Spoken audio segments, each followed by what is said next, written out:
I'm Mike, the co-founder of Haystack. Welcome to episode 2 of the Haystack Tech Uncovered podcast, where I'll be chatting with tech leaders, disruptors, academics and innovators about all things technology, software development and culture. Today I'll be speaking with Andy McFetrich. Andy is the talent acquisition campaign and channel manager at the global fintech giant Sage. He's an expert in the field and we cover a wide variety of topics, such as diversity, equity and inclusion, the remote working trends, salary and cultural transparency, and nurturing grassroots tech talent. It was a super interesting conversation. I hope you find it useful.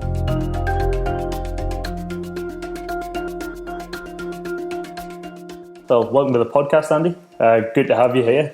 Thanks, Mike. Great to be here. Good stuff. I think, let's just dive right in. Would you mind giving us just a quick introduction about yourself? Tell us a little bit about yourself and what do you do? Sure. So I work at Sage in Newcastle, based out of our Newcastle office. And my role is the global recruitment marketing manager. So I manage marketing campaigns to support our recruitment teams across all of our geographies. So Sage is, as you know, a bit of a Northeast success story in over 20 countries around the world. And I look at how we engage and attract talent, increase the awareness of the Sage brand. We've got a pretty strong brand here in the Northeast from 40 years. We've just celebrated our 40th birthday last week. But in some of the other regions, it's looking at how we penetrate that market and increase our brand awareness. Yeah, I think, to be honest, one of the biggest themes of this podcast that I really wanted to touch upon, and one of the reasons why I asked you on, was to really dive into this idea of employer branding, talent acquisition, and sort of the concept of recruitment marketing. Because for a lot of people, it seems like quite a foreign concept. I'm quite interested to hear, how would you define those three subgenres and where do they differentiate? It's a good question, and I think if you ask that question to 50 people within talent acquisition, you'd probably get 50 different answers. It seems to have grown organically within the industry over the last sort of 5 to 10 years, really. To try and break them down into each one. So employer brand is almost like what people are saying about you. It's what the message that you want people to know about your company. In a way you could compare it to a consumer brand. If you think about something like any sort of high street retailer, you automatically come up with an idea about who they are, whether they're quality or lacking in quality. And the employer brand is what people say about you when you're not in the room. So it's, how do people perceive you, and are you the sort of employer that they would consider joining for their career? And if you look at recruitment marketing, that's more typically outbound. So how do you take that message and put it in front of the right sort of people?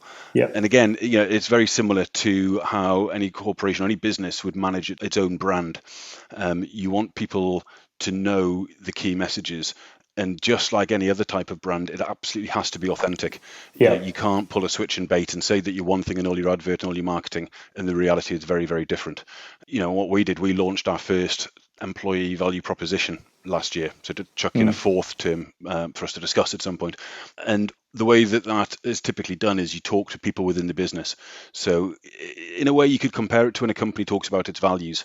If they've come up with those with some expensive marketing consultancy that have said these are the values you should talk about, and no one lives and breathes them day in, day out, then they're no more than words on a page.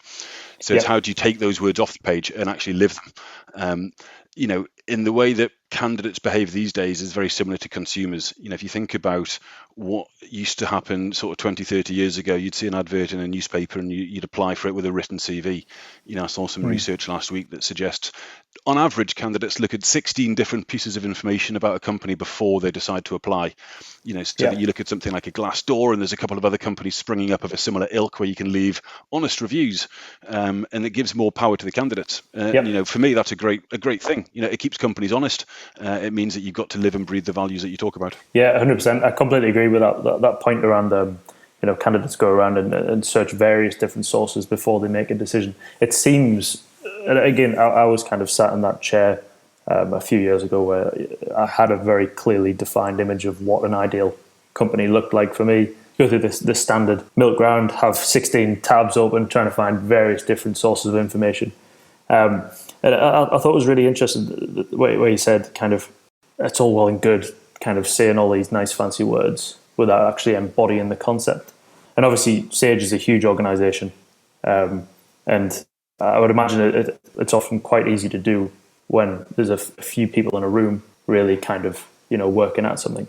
But how does a huge powerhouse like Sage really embody these concepts, and how do they kind of use it to, I guess, nurture the talent acquisition funnel?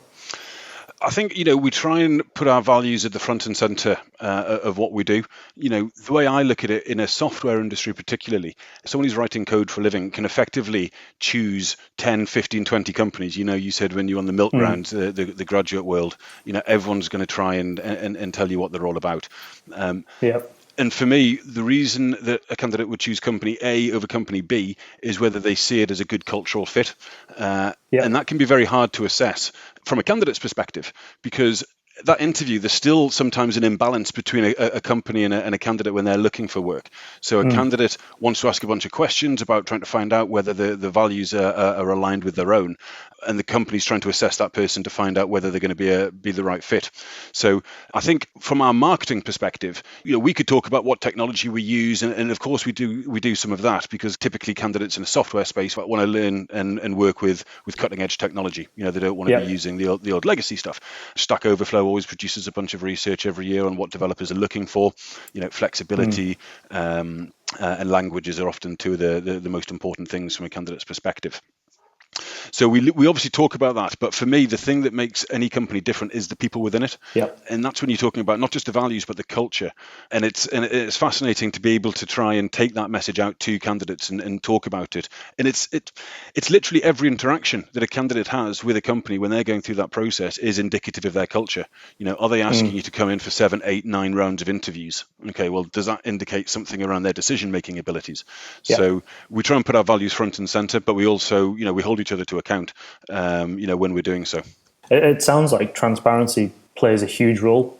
And that's kind of one of the things that we've seen as a business, and when we get users under the Haystack platform, they value the organizations and the employers that are the most transparent and willing to kind of put themselves out there and out in the line. And that could perpetuate through salary transparency, through, I don't know, various different levels of culture that goes on within the organization.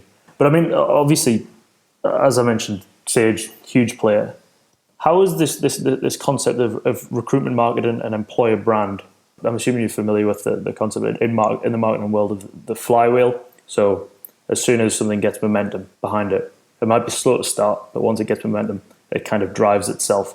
Is that concept present, do you think, as a brand scales and grows?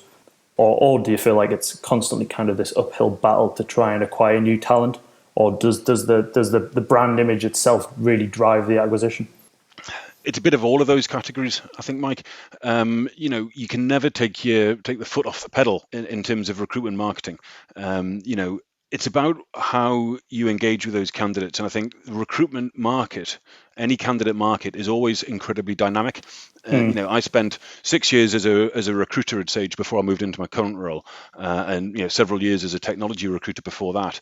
And people would say to me, we've saturated the market. We can't find any developers in Newcastle or Manchester or Cambridge or wherever I was recruiting. We've saturated the market.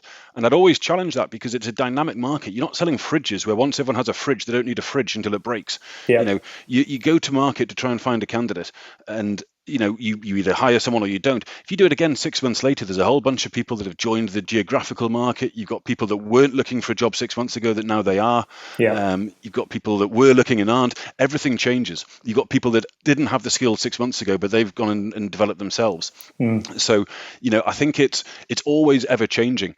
And also, you've got to react to what's happening around you. We've just we are living through COVID and the pandemic, and what that means. And that really focused a lot of companies' brands. From what I saw, companies have values around, so one of our key values is do the right thing.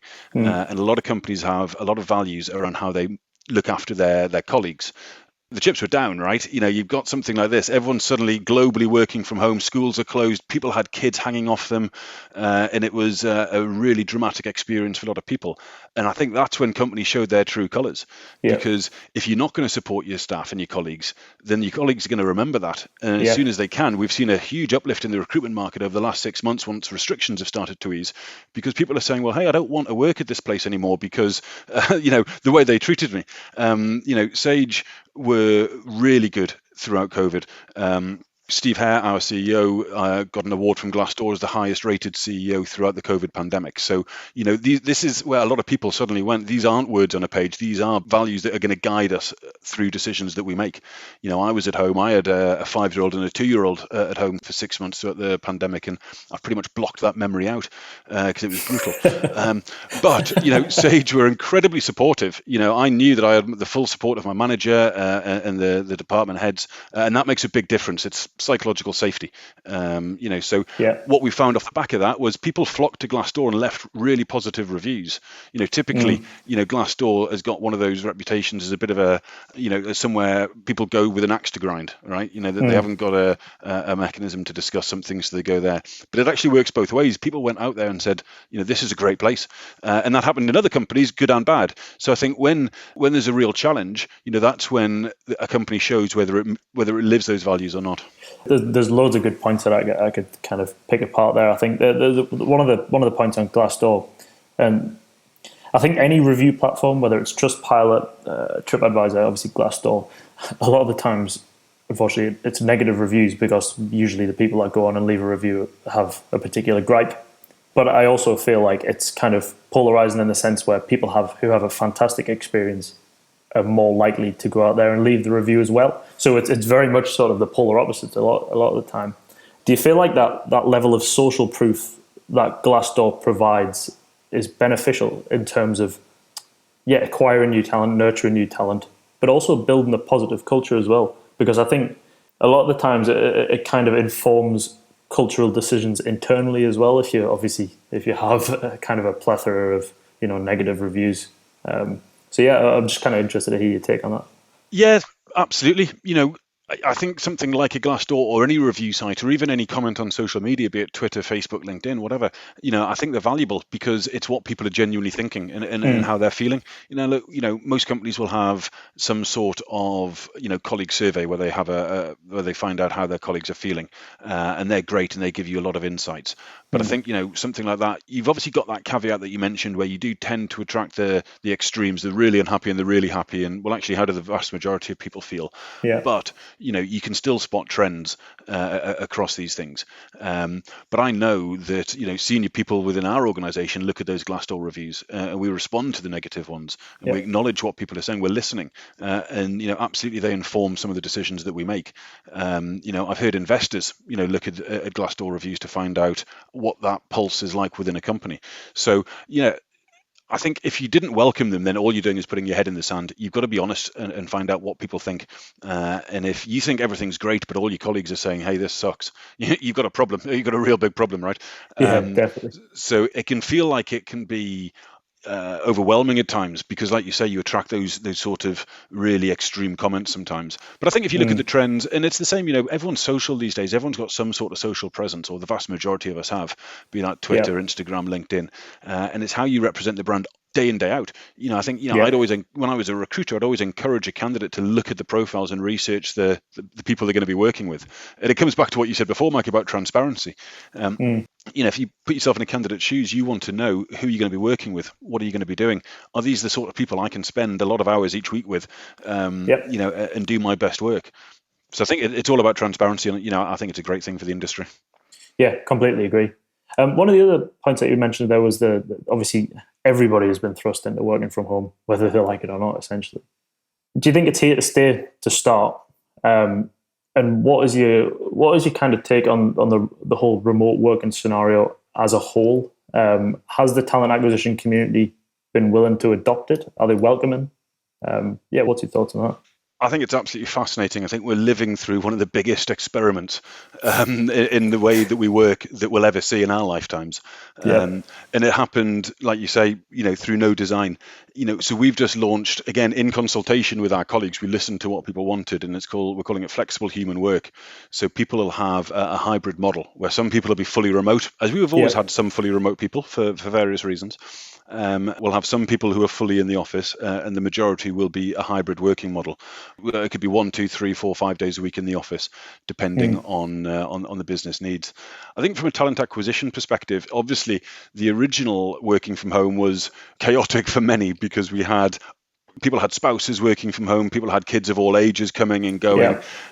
So it all depends on your personal circumstances. I've always enjoyed being in the office personally. I think most recruiters have a bit of an extroverted streak to them. We enjoy getting on with other people and interactions.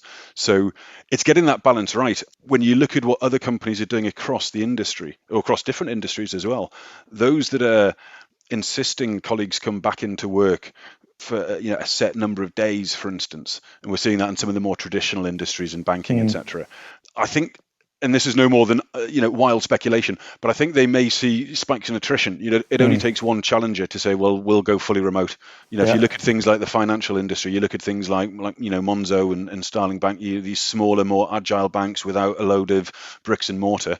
They can say, sure, we don't care where you're working, and then suddenly they can start looking at people from totally different talent pools. They could look at people in the northeast of England. They could look at people in the central belt of Scotland, which they wouldn't have been able to if they're based in London.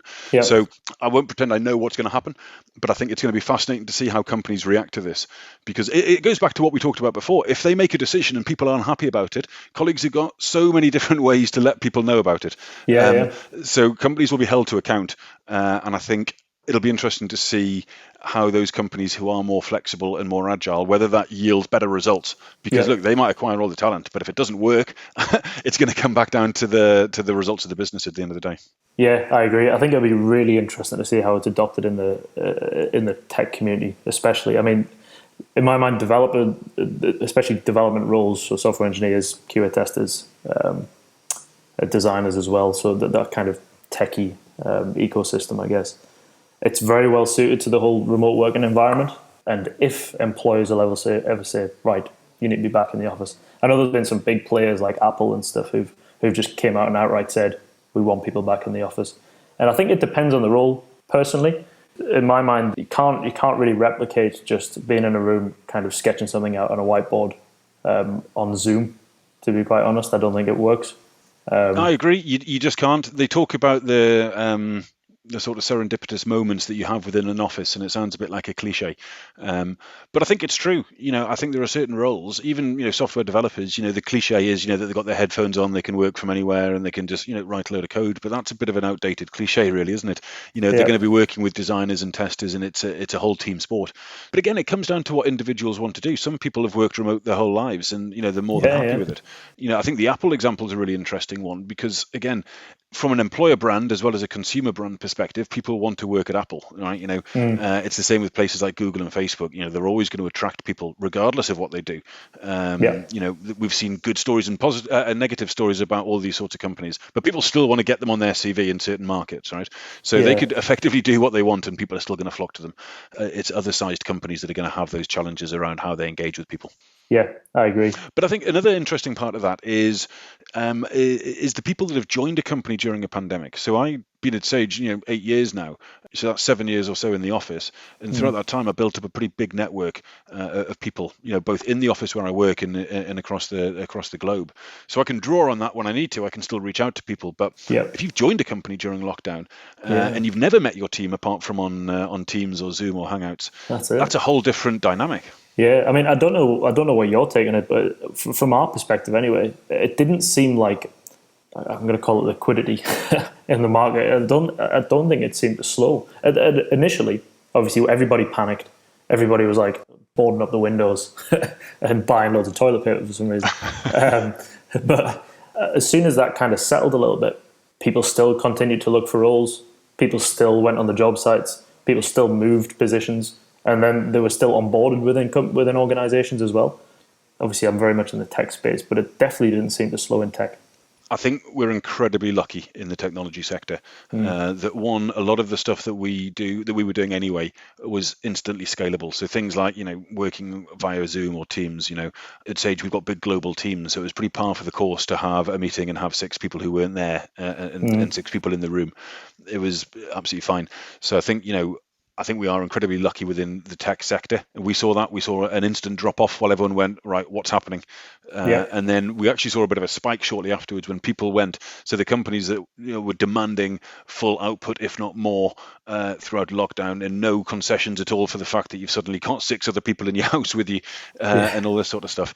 Never mind the mental toll of living through a pandemic, right? That's it. It's been a very slow, gradual thing. Where day in, day out, we're getting bad news in the on the newspapers and on the social media sites. So to give people a bit of space, but we saw the spike in applications shortly afterwards, where people who went, well, I'm not really happy with the way my company are dealing with this. I think people are always going to be nervous. You should be nervous when you're changing jobs, right? Because you're making a huge decision for your lifestyle and your career. And I think what I saw was candidates being pretty thorough about what they wanted to do and who they would work for and who they would work with. Yeah. It was actually one of the, again, interesting you mentioned, like mental health and well-being. That seems to be a huge topic at the moment, and rightly so, to be honest. It's interesting to see how companies are starting to respond to that. I mean, I saw something about Bumble the other day, the dating app, have just basically said, if you're feeling burnt out, take a week off, kind of take a break. Everybody's been hit with bad news consistently, and it's just sort of everybody's feeling a little bit beaten down. I think I saw something very similar where Steve Hare, who you mentioned, obviously got the award at Glassdoor, was really candid in his approach and saying, this is an awful situation. Everybody's feeling a little bit beaten down, but take the time if you need it. Absolutely. I think it comes down to authenticity. And I think the leaders that I've worked with at Sage and that I've listened to, they talk honestly about how it is. They've been stuck at home as well. They've been worried about what the impact of this is going to be to themselves, to their families, to the economies, everything. We are, again, to trot out a cliche, but everyone is in this together. Just your pay grade doesn't determine your resilience to something like this. Yeah. So, absolutely agree. Well-being is of vital importance. And it comes back to what I was talking about before, actually, in terms of why does a candidate choose company A over company B? And again, it comes down to transparency and authenticity. It's fine to say, oh, yeah, we value mental well-being, we value your physical well-being. But if that doesn't get played out, then it doesn't count effectively. You've absolutely got to live and breathe it. We were given 3 extra wellbeing days on top of our annual leave this year. And that came in earlier this year, and they said by the end of June, make sure you take 3 days. And the idea is to take them and to fully log off. And again, we hold each other to account. So if someone's on a wellbeing day, you don't include them on the email trail. You respect that they've put some time out because they need it, and you don't want to come back to 300 emails the next day. That's it. So companies who take well-being seriously, look, of course, there's a business benefit to it, right? If your colleagues are happy and engaged, they're going to perform at a higher level than those that are disengaged. And we've all seen surveys that say this many people in the industry are disengaged and aren't working to their optimum. But there's also a moral imperative to it around how do you look after the people that you spend this much time with. In previous places that I've worked, they've had no focus on well-being, and you could see people, walking zombies coming into the office, dragging themselves in, flogging themselves because they didn't want to take any time off. And it's quite reassuring when the leaders turn around and say, well, I'm not in tomorrow, I'm taking a wellbeing day. So I'm not going to be at the meeting, and don't email me unless it's urgent. That gives you the permission and the psychological safety to say, well, I'll do the same. I think these things come from the top. The leaders have to model those behaviors. If they're telling you to take some time off and then they're emailing out of hours, left, right and center on the weekends, you don't feel like you've got the permission to do it.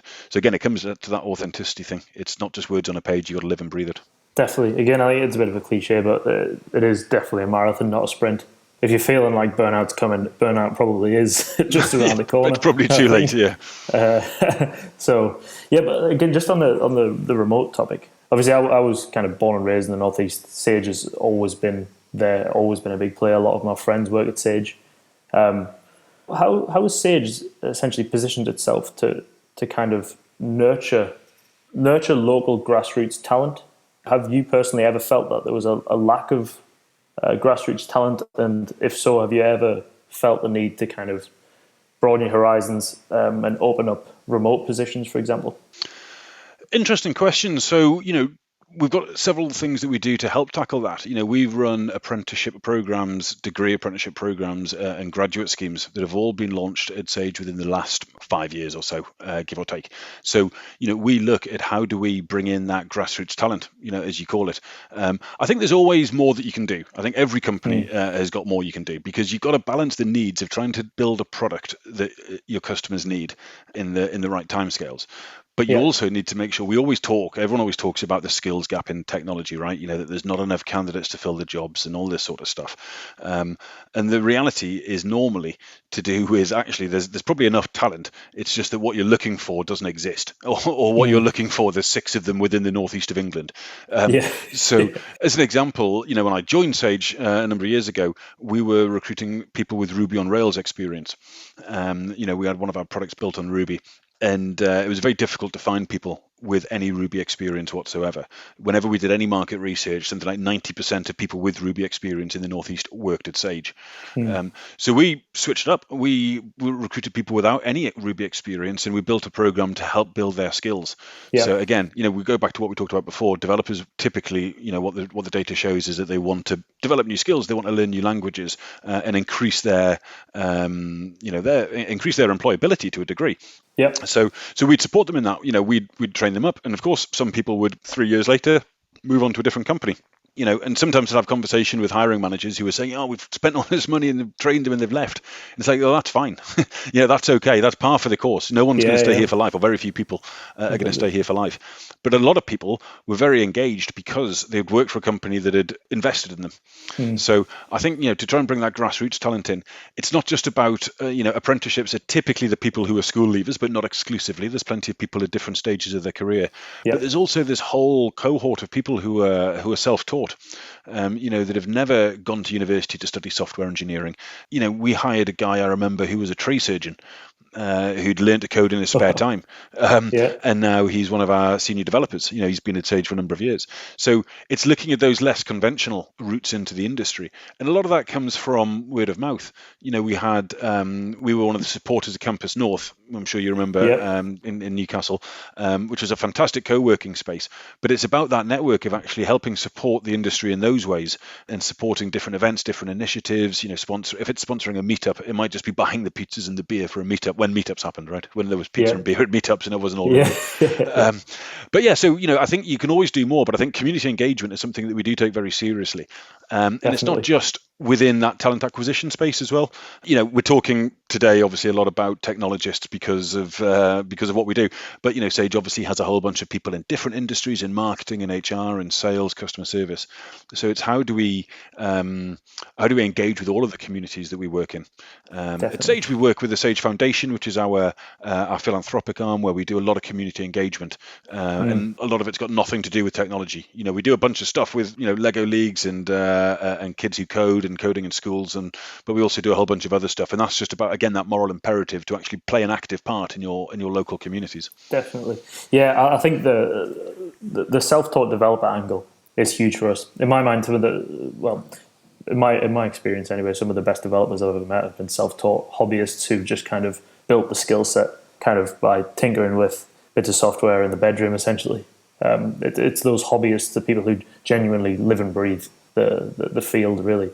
And they're doing it out of sheer curiosity. A lot of these things, a lot of the things that they've learned, they've done just because that cool little toy that they wanted to build needed it. So they've got that curious mindset. And the mindset, it doesn't matter what your qualifications are, the mindset is something that you just can't teach. 100%. Software engineers absolutely have to be sort of curious about how things work, and how can we improve that? How can we make that better? Yeah, I think obviously you mentioned that story about hiring the Ruby on Rails developer. I think a lot of times employers can get very caught up and kind of have the blinkers on a little bit in terms of, we need this tech stack. That's it. That's where it ends. But actually, if you look behind the scenes a little bit, for example, if you're looking for a Java developer and you can't access a Java developer, the good place to start might be the other object-oriented languages like C#, and people who are willing to kind of bridge that gap a little bit and upskill. Because like you said, a lot of them kind of have this natural inquisition and drive to learn new technologies and tinker with new things. So I think if everybody just decided to take the blinkers off, we'd find a lot more movement in the market. I agree. I think, look, we should never forget that hiring people is a hard thing to do, right? And we've got all these new tools and platforms that we've talked about, but ultimately hiring people is hard, both for the company and for the candidate. From a candidate's perspective, you're choosing, do I want to invest, hours and hours and hours of my life each week, each month, each year at this company doing this thing, and likewise from a company, and more so, if you're a smaller company, you're thinking, we've got 6 developers, is this 7th developer going to rock the boat? Yeah. You're effectively trying to predict the future as to whether this is going to work or not. So I think it's all about trying to find out who that person is, and that's where again the culture and the values come into play, because Yep. I'm sure we've all got stories about people that we've worked with in software and outside of software who might have been incredibly talented at what they do, but they were not someone that you'd want to have in your team. They would just disrupt everything, Yeah. right? Yeah. So, and that comes down to culture. I think it's Simon Sinek, isn't it? Always talks about how you get the people who have the right sort of mindset, and you can coach the skills. Never mind if they've got the skills and the wrong mindset, you're not going to change it, or it's very difficult for someone to change their mindset. I completely agree. I think it's one of the things that we've seen at Haystack. Kind of need to nurture this culture of innovation, kind of coupled with a can-do attitude, and obviously a very, very strong work ethic. It's kind of paramount at this startup stage. I would imagine it's just as equally important at the scale that Sage is at. And as somebody looking in from the outside, I think one of the perceptions of Sage and the kind of brand image, it's obviously this big corporate player. But I imagine there's actually quite a lot of small startup elements within Sage where it kind of feels like everybody's sort of knuckling in together. You're part of a small team, you're building interesting products. Like I said, but even though I guess the perception is huge behemoth of an organization. It's fascinating the differences with every company between what you see on the outside and what you see on the inside. You're absolutely right. We're a SaaS company, so we have that within our culture. It's about experimentation, and actually we don't want to just do things the way they've always been done. How can we find new ways of doing things that are going to make things easier for our customers? Ultimately, it's keeping the customer in mind to make sure that, are we delivering what they need, or are we delivering something that's really cool from a tech perspective, but actually is completely unpractical from a customer point of view. So yeah, absolutely. Every company, like big and medium, you've got these sort of teams within teams. Whether that's a sort of user experience function which come together to share best practice globally, or teams working on different products within the company. And that's one of the challenges from a marketing angle, is how do you do you need to convey that level of complexity to the external world? When I joined Sage, I really wanted to work at Sage. Again, like you, grew up in the Northeast. Great big employer, great big shiny building that I could see when I was watching the rugby at Kingston Park. You could see this big spaceship in the background, right? And I was sort of drawn to it for reasons I probably couldn't articulate. And then I came in and went, wow, this is far more confusing than I realized. It sort of took me 6 months to try and get my head around it. And we've simplified a lot since then, in terms of making it easier for people who work there to understand, as well as the external market.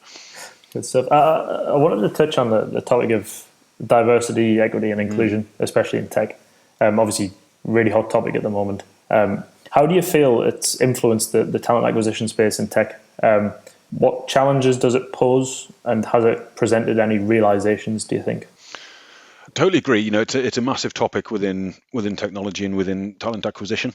And again, it's balancing the needs between bringing people into a business and making sure that the people within the business feel welcomed and feel at home.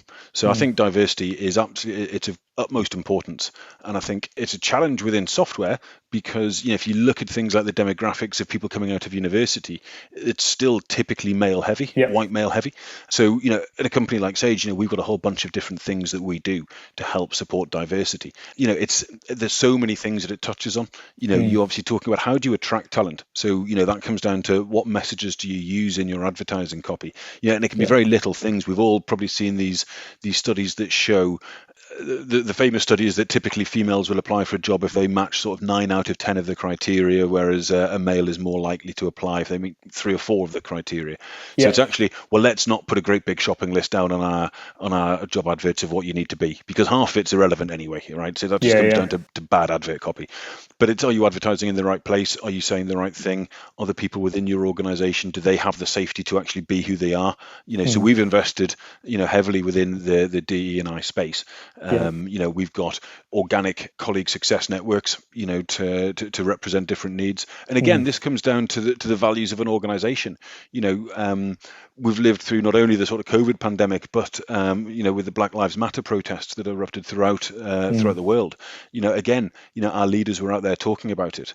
Again, that gives us permission to have the conversation. Definitely. People like me, I had to do a lot of listening. Because it's not something I was very well informed on, to be perfectly honest.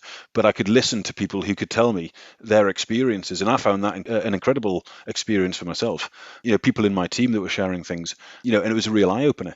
So I think if you compare it, there was a couple, and I won't name any company names, but there was a couple of companies in America who I think took the opposite view and said, okay, we're apolitical. We are a software platform, and you're not allowed to talk about issues of social justice at work. And I think it was 60% of the workforce left the next day. Yeah. So you can see that colleagues expect a company to not necessarily share every value, but you want to work at somewhere where you are culturally aligned. Yeah, I think it's nurture the, I want to say, freedom of speech, I guess, a little bit. I think that I probably read the same stories as you did about those companies in America. It's kind of staggering how basically everybody almost took up arms a little bit and was like, well, we're off. And again, it's indicative of the industry and the market that they can, that sort of, it almost feels like a really old-fashioned mentality of if you don't want to work here, you don't have to. And in technology, people go, yeah, cool, I'll have a job next week. That's fine. That's it. That's exactly it. If I don't feel that I'm going to be, working for an organization that is taking its responsibilities seriously, I think that's probably what it comes down to. Yeah. You mentioned that Sage is a large company. We've got a responsibility to let it be known how we feel about these things, and that everyone is welcome at Sage. It doesn't matter where you come from or what your background is. We want people to come to Sage. We want people to have a good experience and a good team-based culture, regardless of where you come from or what your background is. Yeah, completely agree. So just kind of on the flip side of things, I wanted to dive in very quickly into your own experiences in the talent acquisition space. Obviously, you've had quite a long career in the sector. How do you think things have changed and progressed from when you first started up until today, really? And what do you see the biggest trends going forward? Interesting question. I think I'll try and keep it limited to sort of technology recruitment. I think it's a slow realization that candidates probably have a little bit more power. I talked before about that sort of possibly old-fashioned mentality that some companies or some individuals can have around, in an interview, tell me why I should hire you. It's almost like that conversation's turned 180 degrees to the candidate saying, well, why should I work here? I've got 5 offers already. Why should I think about you? It's made companies work harder to make sure that all that stuff that we've talked about, right, about the values and all that stuff that some people would call the softer side has suddenly become a lot more important because, within technology, with all the technology that we've got, as we've seen through COVID, a software developer could get a job working for a company in Barcelona or the Middle East or North America or South. They could work for any number of companies. You're not limited to what's on your doorstep anymore. It's kept companies honest. They've kind of thought that the smarter ones have realized, well, we need to make sure we're putting our best foot forward, that we mean what we say. And look, you could argue on one hand, the company that we mentioned in America a moment ago, you could almost say, look, fair play to you. If those are your beliefs, those are your beliefs. You're absolutely entitled to say what you feel. Unfortunately, it's going to have looks like it's having a disastrous impact on your talent acquisition strategy. But just like you might choose not to shop at a certain brand if they've done something that you disagree with. People won't work for a company if they don't think that they're culturally aligned. So I think it's that. We also touched earlier about the sort of Glassdoor and the general social media. People can find out what they want to find out about a company. They don't have to take the company's word for it anymore. Previously you'd look at a company website or what have you, and that's what you'd make your decision on. Now you can actually find out who the hiring manager is that you're going to be working for, where they worked previously. I know someone who worked with him. I might find out what they're like, and do your digging that way and do your research. So it's almost like there's nowhere to hide, which I think is a great thing. It comes down to, like you said, transparency. Completely agree. I think the competitive space from an employer's perspective anyway is just, it's almost heating up a little bit. I think that whereas before employers used to compete for talent that was basically sitting at the doorstep, a lot of employers are now competing for talent on a global level as well. And that brings a whole bunch of other challenges with it, logistical things, tax arrangements in different countries. Some people think, great, we'll just hire talent anywhere, and realize it's a little bit harder than that. Yeah, definitely. I actually wonder how that is going to play into salary disparities as well. Obviously, the biggest one, and the one that we all know about, is London salaries are clearly higher than salaries in the Northeast, for example. But if London companies are looking further afield and not hiring in London, is there any need for those huge salary spikes? And we're seeing, people buying properties outside of London, sales outside of London are now, I think, going faster than within London, as people would, in my view, possibly prematurely deciding that they can go and live in the Cotswolds or something like that and telecommute to the office. But you're absolutely right. And what impact will that have? Will they start paying, higher salaries in the Northeast to try and tempt people away, or will they pay what they consider to be market rates, for the local market? But again, it comes down to that transparency piece around why someone's going to choose to work from home. We've all had this experience now of working from home. Some people have enjoyed it. Some people can't wait to get back into the office. And I think it's trying to be respectful that everyone's coming from a different place. I complained about having a couple of kids at home when I was working. That was against a backdrop of knowing I was very lucky, that I'm still employed at a company that's still doing well and a company that's looking after us. I've heard stories of people, they've got one of the companies that I work with, he was in a house share in London with 5 people all working from home, on a laptop, never mind the Wi-Fi issues that you're going to have, who gets the dining room table and who's working from the bedroom, those people are desperate to get back into an office. And that I would be as well in that situation. Yeah, definitely. I think we've heard a lot of people kind of living on top of each other, no green space whatsoever. It's just the definition of cabin fever, I think. Definitely. And I think one of the other key things that's really interesting in our industry that's changed a lot is the technology within the talent acquisition space. I keep seeing LinkedIn posts around this mythical sorting hat that recruiters use with ATSs that reject candidates based on keyword searches. I've not actually, nearly 20 years in TA, I've never seen something that will do that. Maybe it does exist. I've seen, ATSs that can give a score to a CV based on what it's passed from the information. But I've also seen a whole load of recruiters who say, well, I'd rather have a look at that CV, thanks. Because, I'm fighting to find a candidate and I'm not going to let that choose it. We've got to be very aware of any AI tools that are used and what bias they might bring to the party which we're not aware of. Again, we all know the stories of bias within AI, and you've absolutely got to be super aware of that with any tools that you use in that regard. Yeah, I mean, I feel like the AI field, especially in recruitment, it's kind of been one that a lot of people have predicted for a while, but I don't think anybody's got right yet. Nobody's managed to replicate the kind of human element of that genuine human interaction and being able to kind of cherry pick the best of the best. Absolutely. And I think, again, we've talked about culture quite a lot today. You don't really get an idea of someone's culture and values off a page. It's those How do you conversations. Program culture? How do you program culture? Yeah. And if you can, then it'll very quickly be gamed and people will be able to put the right words down, right? When I was speaking to candidates day in, day out, the vast majority of what we'd talk about is what's it like to work at a company. And I think the best recruiters that I've seen are more like career coaches than recruiters. You know what it's like yourself as a candidate. You said when you were doing the milk round, we've all had experiences with the recruiters that left you feel like you've been slimed, that they just can't wait to send you to 6 clients, regardless of what you want. And you've turned up and they don't want to know anything about you. But that sort of third-party recruiter is desperate for a fee. Those days are sort of gone. So I think a really talented recruiter these days is almost coaching a candidate and talking about what their company can offer them. But taking that brave decision to say, I don't think we're going to be the right place for you, based on what you're telling me that you're looking for from a career, I don't think this is going to give you those things. And that's a brave decision when you're a recruiter desperately trying to keep your hiring management happy. But you don't want to bring in the wrong people. So, I've had conversations like that, and, they're actually the more credible conversations and the stronger relationships that you build because people appreciate the honesty. Yeah, definitely. I completely agree. I think people have to be aware, I think, that it's a long game. And often that kind of, I guess, the fee on a candidate's head, it can look fantastic, but what's actively available right now might not be a good fit for that person. But there might be something that comes up in 6 months' time. But again, it's an education piece. Is it the right organisation for you? Would you be the right culture fit? Do they have the same values and interests as you do? Are they working on products that you find interesting? So yeah, I see it as more of a long game rather than short-term wins.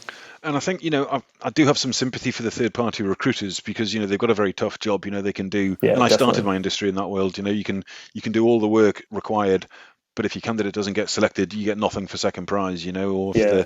the candidate has to withdraw for whatever reason, that's it. You don't earn your commission that month. So it does feel like, and I'm sure this is something that you from Haystack will agree, that model does need to be looked at. In terms of, does it provide value to the candidates? It can be questionable. I think it's very dependent on who you're working with. So I'm getting pretty close to the end of our questions now, and I just kind of wanted to wrap things up a little bit. I was wondering, do you have any announcements or specific news that you'd like to share? Last week we celebrated our 40th birthday at Sage, and we launched that with a series of initiatives around what we've talked about, actually. So there's a whole bunch around levelling up in terms of economic terms, in which we're supporting some of the disadvantaged communities, particularly in the northeast where we're from, as well as a whole raft of sustainability. Something that I'm very passionate about is the sustainability angle, with a view for Sage to be carbon neutral by 2040, and that's a very far-reaching goal that we've made. That's not just the dabbling around the edges, that's full supply chain stuff. So we've made some really brave decisions there to go for it. But I think in terms of the issues that are very important to us at the moment, it's great to see us taking action on some of these things. Yeah, that's amazing. In my mind, that's a perfect example of embodying the values that you want to put across. Absolutely. Could make a much easier decision that you could tick off in a couple of months, right, or a couple of years. Yeah, but it won't really have an impact, and it's about what impact you have. Yeah, definitely. Completely agree. All right. Thank you very much, Andy. Great, Mike. Yeah, really enjoyed that. Thanks for having me on. Thanks very much to Andy McFetrich from Sage. Really interesting conversation. Make sure you check out the next episode.